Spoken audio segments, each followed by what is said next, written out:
ನಮಸ್ಕಾರ. ಕುಂಕುಮ ಈ ಒಂದು ಕೆಂಪು ಬೊಟ್ಟು ನಮ್ಗೆಲ್ರಿಗೂ ಚಿರಪರಿಚಿತ ಅಲ್ವಾ? ಆದರೆ ಈ ಚಿಕ್ಕ ಬೊಟ್ಟಿನ ಹಿಂದೆ ಎಷ್ಟು ದೊಡ್ಡ ಕತೆ ಇದೆ ಗೊತ್ತಾ?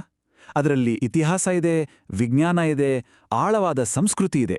ಸೊ ಬನ್ನಿ, ಈ ಪವಿತ್ರ ಬೊಟ್ಟಿನಿಂದ ಶುರುವಾಗಿ ಇವತ್ತಿನ ಮಾಡರ್ನ್ ಸ್ಕಿನ್ ಕೇರ್ವರೆಗೂ ಕುಂಕುಮದ ಪಯಣ ಹೇಗಿದೆ ಅಂತ ನೋಡೋಣ. ಈ ಒಂದು ವಾಕ್ಯವನ್ನ ನೋಡಿ. ಕುಂಕುಮದ ಮಹತ್ವ ಅರ್ಥ ಮಾಡ್ಕೊಳ್ಳಕ್ಕೆ ಇದಕ್ಕಿಂತ ಒಳ್ಳೆ ಆರಂಭ ಬೇಕಿಲ್ಲ. ಇದರಲ್ಲಿ ಹೇಳೋ ಹಾಗೆ, ಹಿಂದೂ ಸಂಪ್ರದಾಯದಲ್ಲಿ ಕುಂಕುಮ ಅಂದ್ರೆ ಬರೀ ಹಣೆಯ ಮೇಲಿಡೋ ಒಂದು ಕೆಂಪು ಗುರುತಲ್ಲ, ಅದು ಅದಕ್ಕಿಂತ ತುಂಬಾನೇ ದೊಡ್ಡದು. ಅದು ಶಕ್ತಿಯ ಸಂಕೇತ, ರಕ್ಷಣೆಯ ಸಂಕೇತ, ಅಷ್ಟೇ ಅಲ್ಲ, ಆಧ್ಯಾತ್ಮಿಕ ಜಾಗೃತಿಯ ಸಂಕೇತ ಕೂಡ. ಸೊ ಇದೊಂದು ಕಾಸ್ಮೆಟಿಕ್ ಅಲ್ಲ, ಅದಕ್ಕೂ ಮಿಗಿಲಾದದ್ದು. ಸರಿ, ಹಾಗಿದ್ರೆ ಈ ಪಯಣದಲ್ಲಿ ನಾವು ಏನೆಲ್ಲ ತಿಳ್ಕೊಳ್ತೀವಿ? ಮೊದಲಿಗೆ ಈ ಪವಿತ್ರ ಕೆಂಪು ಪುಡಿ ಅಂದ್ರೇನು, ಹೇಗ್ ಮಾಡ್ತಾರೆ ಅಂತ ನೋಡೋಣ. ಆಮೇಲೆ ಶಕ್ತಿಯ ಸಂಕೇತವಾಗಿ ಅದರ ಮಹತ್ವ ಏನು ಅಂತ ಅರ್ಥ ಮಾಡ್ಕೊಳ್ಳೋಣ. ನಮ್ಮ ದೇಹದ ಆಜ್ಞಾಚಕ್ರದ ಜೊತೆ ಅದಕ್ಕಿರೋ ಸಂಬಂಧ ಏನು, ಮತ್ತೆ ಹಳೆಯ ಜ್ಞಾನ ಮತ್ತು ಇವತ್ತಿನ ವಿಜ್ಞಾನ ಏನ್ ಹೇಳುತ್ತೆ. ಕೊನೆಗೆ ಈ ಹಳೆಯ ಸಂಪ್ರದಾಯ ಮಾಡರ್ನ್ ಜಗತ್ತಿನಲ್ಲಿ ಹೇಗೆ ಬದಲಾಗಿದೆ ಅನ್ನೋದನ್ನು ನೋಡೋಣ ಬನ್ನಿ. ಸರಿ, ನಮ್ಮ ಮೊದಲನೇ ಭಾಗಕ್ಕೆ ಬರೋಣ. ಒಂದು ಪವಿತ್ರ ಕೆಂಪು ಪುಡಿ. ಹಾಗಿದ್ರೆ ಈ ಹೊಳೆಯುವ ಸಂಕೇತ, ಇದನ್ನ ಯಾವುದರಿಂದ ಮಾಡ್ತಾರೆ, ಇದರ ಮೂಲ ಎಲ್ಲಿದೆ, ಬನ್ನಿ ತಿಳ್ಕೊಳ್ಳೋಣ. ಇಲ್ಲಿ ಒಂದು ಮುಖ್ಯವಾದ ವ್ಯತ್ಯಾಸ ಇದೆ. ಒಂದು ಸಾಂಪ್ರದಾಯಿಕ ಅಂದ್ರೆ ಆರ್ಗ್ಯಾನಿಕ್ ಕುಂಕುಮ, ಇನ್ನೊಂದು ಅಂಗಡಿಗಳಲ್ಲಿ ಸಿಗುವ ಕಮರ್ಷಿಯಲ್ ಕುಂಕುಮ. ನೋಡಿ, ಸಾಂಪ್ರದಾಯಿಕ ಕುಂಕುಮವನ್ನ ಶುದ್ಧ ಅರಿಶಿಣ ಮತ್ತೆ ಸುಣ್ಣ ಬಳಸಿ ಮಾಡ್ತಾರೆ. ಇದು ಚರ್ಮಕ್ಕೆ ತುಂಬಾನೇ ಸೇಫ್. ಆದ್ರೆ ನಾವು ಮಾರ್ಕೆಟ್ನಲ್ಲಿ ತಗೊಳ್ಳೋ ಹೆಚ್ಚಿನ ಕುಂಕುಮದಲ್ಲಿ ಕೆಮಿಕಲ್ ಬಣ್ಣಗಳು, ಸೀಸ, ಪಾದರಸದಂತಹ ಡೇಂಜರಸ್ ಪದಾರ್ಥಗಳೆಲ್ಲ ಇರೋ ಸಾಧ್ಯತೆ ಇರುತ್ತೆ. ಅದಕ್ಕೆ ಆಧ್ಯಾತ್ಮಿಕವಾಗಿ ಆಗ್ಲಿ ಅಥವಾ ಸೌಂದರ್ಯಕ್ಕಾಗ್ಲಿ ಶುದ್ಧ ಅರಿಶಿಣದಿಂದ ಮಾಡಿದ ಕುಂಕುಮ ಬಳಸೋದೇ ಬೆಸ್ಟ್. ನಿಮಗ್ ಗೊತ್ತಾ, ಶುದ್ಧ ಕುಂಕುಮವನ್ನ ಮನೆಯಲ್ಲೇ ಮಾಡೋದು ತುಂಬಾನೇ ಸರಳ. ಅಷ್ಟೇ ಅಲ್ಲ, ಅದೊಂದು ಪವಿತ್ರವಾದ ಪ್ರೊಸೆಸ್ ಕೂಡ. ಒಳ್ಳೆ ಕ್ವಾಲಿಟಿಯ ಅರಿಶಿಣ ಪುಡಿಗೆ ಸ್ವಲ್ಪವೇ ಸುಣ್ಣ ಅಥವಾ ಚುನಾ ಸೇರಿಸಿದ್ರೆ ಸಾಕು, ಅಲ್ಲಿ ಒಂದು ಕೆಮಿಕಲ್ ಮ್ಯಾಜಿಕ್ ನಡೆಯುತ್ತೆ. ಅರಿಶಿಣದಲ್ಲಿಯೋ ಕರ್ಕ್ಯುಮಿನ್ ಅನ್ನೋ ಅಂಶ ಸುಣ್ಣದ ಜೊತೆ ಸೇರಿದ ತಕ್ಷಣ ಹಳದಿ ಬಣ್ಣ ಹೋಗಿ ಗಾಢವಾದ ಕೆಂಪು ಬಣ್ಣ ಬರುತ್ತೆ. ಆಮೇಲೆ ಇದನ್ನ ಬಿಸಿಲಲ್ಲಿ ಚೆನ್ನಾಗಿ ಒಣಗಿಸಿ ತಾಮ್ರ, ಹಿತ್ತಾಳೆ ಅಥವಾ ಬೆಳ್ಳಿಯ ಡಬ್ಬಿಯಲ್ಲಿಟ್ರೆ ಅದರ ಪವಿತ್ರತೆ ಹಾಗೆ ಉಳಿಯುತ್ತೆ ಅಂತ ಒಂದು ನಂಬಿಕೆ. ಓಕೆ, ಮುಂದಿನ ಭಾಗಕ್ಕೆ ಹೋಗೋಣ. ಶಕ್ತಿಯ ಸಂಕೇತ. ಈ ಕೆಂಪು ಪುಡಿಯ ಹಿಂದೆ ಇರುವ ಸಾಂಸ್ಕೃತಿಕ ಮತ್ತು ಆಧ್ಯಾತ್ಮಿಕ ಅರ್ಥವನ್ನ ಈಗ ಸ್ವಲ್ಪ ಆಳವಾಗಿ ನೋಡೋಣ. ಕುಂಕುಮದ ಮಹತ್ವ ತಿಳ್ಕೋಬೇಕು ಅಂದ್ರೆ ಮೊದಲು ಶಕ್ತಿ ಅಂದ್ರೇನು ಅಂತ ಅರ್ಥ ಮಾಡ್ಕೋಬೇಕು. ಶಕ್ತಿ ಅಂದ್ರೆ ಅದು ಮೂಲಭೂತವಾದ ಒಂದು ಕಾಸ್ಮಿಕ್ ಎನರ್ಜಿ, ಇಡೀ ಬ್ರಹ್ಮಾಂಡವನ್ನೇ ಚಲನೆಯಲ್ಲಿಡೋ ಒಂದು ಡೈನಾಮಿಕ್ ಫೋರ್ಸ್.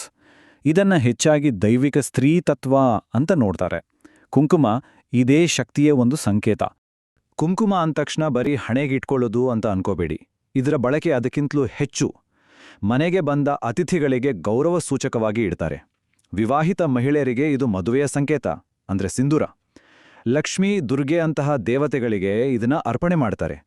ದೀಪಾವಳಿ, ನವರಾತ್ರಿಯಂತಹ ಹಬ್ಬಗಳಲ್ಲಂತೂ ಕುಂಕುಮ ಇರಲೇಬೇಕು. ಒಟ್ಟಿನಲ್ಲಿ ಇದು ಶುಭದ, ರಕ್ಷಣೆಯ ಸಂಕೇತ. ಸರಿ, ಈಗ ಒಂದು ತುಂಬಾನೇ ಇಂಟ್ರೆಸ್ಟಿಂಗ್ ವಿಷಯಕ್ಕೆ ಬರೋಣ. ಆಜ್ಞಾಚಕ್ರದ ಸಂಪರ್ಕ. ಇಲ್ಲಿ ಹಳೆಯ ನಂಬಿಕೆಗಳು ನಮ್ಮ ದೇಹದ ವಿಜ್ಞಾನವನ್ನ ಅಂದ್ರೆ ಫಿಸಿಯಾಲಜಿಯನ್ನ ಮೀಟ್ ಆಗತ್ತೆ. ಆಜ್ಞಾಚಕ್ರ, ಇದನ್ನ ನಾವು ಮೂರನೇ ಕಣ್ಣು ಅಥವಾ ಥರ್ಡ್ ಐ ಅಂತಾನೂ ಕರಿತೀವಿ. ಯೋಗದ ಪ್ರಕಾರ ನಮ್ಮ ದೇಹದಲ್ಲಿರೋ 7 ಶಕ್ತಿ ಕೇಂದ್ರಗಳಲ್ಲಿ ಇದು 6ನೇದು. ನಮ್ಮ ಇಂಟ್ಯೂಷನ್, ಕಾನ್ಸಂಟ್ರೇಷನ್ ಮತ್ತೆ ಸ್ಪಿರಿಚುವಲ್ ಇನ್ಸೈಟ್ ಅಂದ್ರೆ ಆಧ್ಯಾತ್ಮಿಕ ಒಳನೋಟದ ಕೇಂದ್ರವೇ ಈ ಆಜ್ಞಾಚಕ್ರ. ವಿಜ್ಞಾನದ ದೃಷ್ಟಿಯಿಂದ ನೋಡೋದಾದ್ರೆ ನಮ್ಮ ಹುಬ್ಬುಗಳ ನಡುವೆ ಇರುವ ಆ ಜಾಗ ಇದೆಯಲ್ಲ, ಅದು ನಮ್ಮ ದೇಹದ ಒಂದು ಬಹಳ ಮುಖ್ಯವಾದ ನರಕೇಂದ್ರ. ಇದು ನಮ್ಮ ದೇಹದ ಹಲವು ಕಾರ್ಯಗಳನ್ನ ಕಂಟ್ರೋಲ್ ಮಾಡುವ ಪಿನಿಯಲ್ ಮತ್ತು ಪಿಟ್ಯೂಟರಿ ಗ್ಲ್ಯಾಂಡ್ಸ್ ಜೊತೆ ಕನೆಕ್ಟ್ ಆಗಿದೆ. ಸೊ ಆ ಜಾಗದಲ್ಲಿ ಕುಂಕುಮ ಇಟ್ಟಾಗ ಆ ಎನರ್ಜಿ ಸೆಂಟರ್ ಆಕ್ಟಿವೇಟ್ ಆಗುತ್ತೆ. ಇದರಿಂದ ನಮ್ಮ ದೇಹದ ಶಕ್ತಿ ಸುಮ್ಮನೆ ವೇಸ್ಟ್ ಆಗೋದನ್ನ ತಡೆಯುತ್ತೆ ಅಂತ ಹೇಳಲಾಗುತ್ತೆ. ಹಾಗಿದ್ರೆ ಬರೀ ನಂಬಿಕೆ ಅಷ್ಟೇನಾ, ಅಥವಾ ಏನಾದ್ರೂ ಆರೋಗ್ಯದ ಪ್ರಯೋಜನಗಳು ಇವೆಯಾ? ಬನ್ನಿ, ಹಳೆಯ ಜ್ಞಾನ ಮತ್ತೆ ಇವತ್ತಿನ ಸೈನ್ಸ್ ಇದ್ರ ಬಗ್ಗೆ ಏನು ಹೇಳುತ್ತೆ ಅಂತ ನೋಡೋಣ. ಮೊದಲನೇದಾಗಿ ರಕ್ತ ಸಂಚಾರ. ನೋಡಿ, journal of Ayurveda and integrative ಮೆಡಿಸಿನ್ನಲ್ಲಿ ಬಂದ ಒಂದು ಸ್ಟಡಿ ಪ್ರಕಾರ ನಮ್ಮ ಹಣೆಯ ಮಧ್ಯಭಾಗದಲ್ಲಿ ರಕ್ತನಾಳಗಳು ಜಾಸ್ತಿ ಇರುತ್ತವಂತೆ. ಇಲ್ಲಿ ಕುಂಕುಮ ಹಚ್ಚೋದ್ರಿಂದ ಬ್ಲಡ್ ಸರ್ಕ್ಯುಲೇಷನ್ ಚೆನ್ನಾಗಾಗುತ್ತೆ ಅಂತ ನಂಬಲಾಗುತ್ತೆ. ಎರಡನೇದು ಮೆಂಟಲ್ ಫೋಕಸ್. ನ್ಯೂರೋಸೈನ್ಸ್ ರಿಸರ್ಚ್ ಜರ್ನಲ್ನ ಒಂದು ಸ್ಟಡಿ ಏನು ಹೇಳುತ್ತೆ ಅಂದರೆ, ಕುಂಕುಮ ಹಚ್ಚೋದ್ರಿಂದ ನಮ್ಮ ಕಾನ್ಸಂಟ್ರೇಷನ್ ಮತ್ತೆ ಆಲೋಚನೆಗಳಲ್ಲಿ ಕ್ಲಾರಿಟಿ ಬರುತ್ತಂತೆ. ಬಹುಶಃ ಆಜ್ಞಾಚಕ್ರ ಸ್ಟಿಮ್ಯುಲೇಟ್ ಆಗೋದ್ರಿಂದ ಹೀಗಾಗ್ಬೋದು ಅಂತ. ಇನ್ನೊಂದು ಇಂಟ್ರೆಸ್ಟಿಂಗ್ ಬೆನಿಫಿಟ್ ಅಂದ್ರೆ ಸ್ಟ್ರೆಸ್ ಕಡಿಮೆ ಆಗತ್ತೆ ಅನ್ನೋದು. ಇಂಟರ್ನ್ಯಾಷನಲ್ ಜರ್ನಲ್ ಆಫ್ ಯೋಗದ ಒಂದು ವರದಿ ಪ್ರಕಾರ ಹಣೆಯ ಮೇಲೆ ಕುಂಕುಮ ಹಚ್ಚಿದಾಗ ಅಲ್ಲಿರೋ ಪ್ರೆಷರ್ ಪಾಯಿಂಟ್ಸ್ ಸ್ಟಿಮ್ಯುಲೇಟ್ ಆಗಿ ನಮ್ಮ ನರ್ವಸ್ ಸಿಸ್ಟಮ್ ಕೂಲ್ ಆಗತ್ತೆ. ಇದರಿಂದ ಸ್ಟ್ರೆಸ್, ಆಂಗ್ಸೈಟಿ ಎಲ್ಲ ಕಡಿಮೆ ಆಗತ್ತೆ. ಕೊನೆಯದಾಗಿ hormonal balance. Journal of medicinal ಪ್ಲಾಂಟ್ಸ್ನ ರಿಸರ್ಚ್ ಪ್ರಕಾರ ಈ ಅಭ್ಯಾಸದಿಂದ, ಅದರಲ್ಲೂ ವಿಶೇಷವಾಗಿ ಮಹಿಳೆಯರಲ್ಲಿ, ಹಾರ್ಮೋನ್ಗಳನ್ನು ಬ್ಯಾಲೆನ್ಸ್ ಮಾಡೋಕೆ ಸಹಾಯ ಆಗ್ಬೋದು. ಇದರಿಂದ ಹಾರ್ಮೋನ್ಗೆ ಸಂಬಂಧಪಟ್ಟ ಕೆಲವು ಸಮಸ್ಯೆಗಳು ಕೂಡ ಕಡಿಮೆ ಆಗ್ಬೋದು ಅಂತ ಹೇಳಲಾಗುತ್ತೆ. ಸರಿ, ಈಗ ನಮ್ಮ ಕೊನೆಯ ಭಾಗಕ್ಕೆ ಬಂದಿದ್ದೇವೆ, ಸಂಪ್ರದಾಯ ಮತ್ತು ಆಧುನಿಕತೆ. 21ನೇ ಶತಮಾನದಲ್ಲಿ ಈ ಕುಂಕುಮ ಹೇಗೆ ಒಂದು ಹೊಸ ಅವತಾರ ಪಡ್ಕೊಂಡಿದೆ ಅಂತ ನೋಡೋಣ. ಕುಂಕುಮದ ಈ ಮಾಡರ್ನ್ ರೂಪವನ್ನ ನಾವು ಕುಂಕುಮಾದಿ ತೈಲಂನಲ್ಲಿ ನೋಡಬಹುದು. ಇಲ್ಲಿ ಒಂದು ವಿಷಯ ಗಮನಿಸಿ, ಕುಂಕುಮಾದಿ ತೈಲದಲ್ಲಿ ಕುಂಕುಮ ಅಂದ್ರೆ ಕೇಸರಿ. ಈ ಆಯುರ್ವೇದ ಫಾರ್ಮ್ಯುಲೇಷನ್ಗೆ ಲಿಕ್ವಿಡ್ ಗೋಲ್ಡ್ ಅಂದ್ರೆ ದ್ರವರೂಪದ ಚಿನ್ನ ಅಂತಾನೆ ಹೇಳ್ತಾರೆ.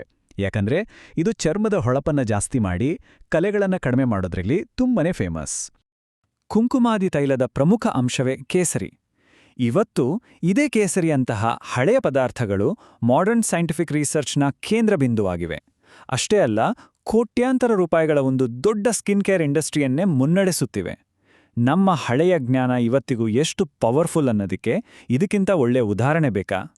ಈ ಟ್ರೆಡಿಷನಲ್ ಎಣ್ಣೆಯನ್ನ ಇವತ್ತು ಪ್ರಪಂಚದಾದ್ಯಂತ ದೊಡ್ಡ ದೊಡ್ಡ ಲಕ್ಸರಿ ಸ್ಕಿನ್ ಕೇರ್ ಬ್ರ್ಯಾಂಡ್ಗಳು ತಗೊಂಡು ಅದನ್ನ ಮಾಡರ್ನ್ ಸೀರಮ್, ಕ್ರೀಮ್ ಹೀಗೆ ಬೇರೆ ಬೇರೆ ರೂಪದಲ್ಲಿ ಮಾರುಕಟ್ಟೆಗೆ ತರ್ತಾ ಇವೆ. ಇವತ್ತಿನ ಲೈಫ್ ಸ್ಟೈಲ್ಗೆ ಸರಿಹೊಂದುವ ಹಾಗೆ ಜಿಡ್ಡಿಲ್ಲದ, ಬೇಗ ಚರ್ಮಕ್ಕೆ ಹೀರಿಕೊಳ್ಳುವ ಪ್ರಾಡಕ್ಟ್ಗಳಾಗಿ ಇವು ಬರ್ತಿವೆ.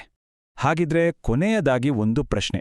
ಒಂದು ಪ್ರಾಚೀನ ಆಚರಣೆ, ಒಂದು ಸಂಪ್ರದಾಯ ಇವತ್ತು ಒಂದು ಲಕ್ಸುರಿ ಪ್ರಾಡಕ್ಟ್ ಆದಾಗ ನಾವು ಏನನ್ನ ಗಳಿಸ್ತಾ ಇದ್ದೀವಿ ಮತ್ತೆ ಬಹುಶಃ ಏನನ್ನ ಕಳ್ಕೊಳ್ತಾ ಇದ್ದೀವಿ? ಇದೊಂದು ಯೋಚಿಸ್ಬೇಕಾದ ವಿಷಯ ಅಲ್ವಾ?